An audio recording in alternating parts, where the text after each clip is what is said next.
మైనార్టీలు దూరం ఉండాలి.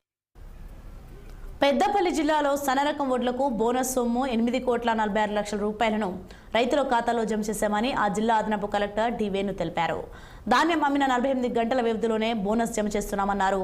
సమీకృత జిల్లా కలెక్టరేట్లో ధాన్యం కొనుగోలుపై మాట్లాడుతూ జిల్లాలో 329 ధాన్యం కొనుగోలు ప్రతిపాదించి 320 కొనుగోలు కేంద్రాలు ప్రారంభించామని పేర్కొన్నారు. ఇప్పటివరకు 268 కొనుగోలు కేంద్రాల్లో ధాన్యం కొనుగోలు ప్రారంభమైందన్న ఆయన రామగుండం మంతని ప్రాంతాల్లో కోతలు ఆలస్యంగా జరుగుతాయని చెప్పారు. ఆ ప్రాంతాలు మినహా ప్రతి చోట ధాన్యం కొనుగోలు ప్రక్రియ ప్రారంభమైందని స్పష్టం చేశారు అదనపు కలెక్టర్ వేణు.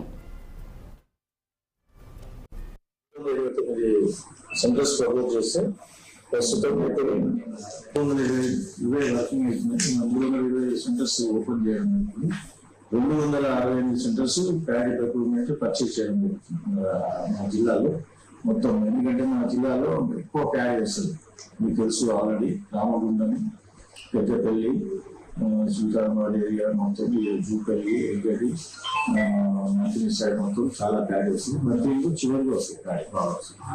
కాబట్టి ఇప్పటి వరకు మనం ప్యాడీ మొత్తం కూడా 81,537.490 ప్యాడీ మొత్తం టోటల్ మెటీరియల్స్ ప్రొక్యూర్ చేయడం జరిగింది.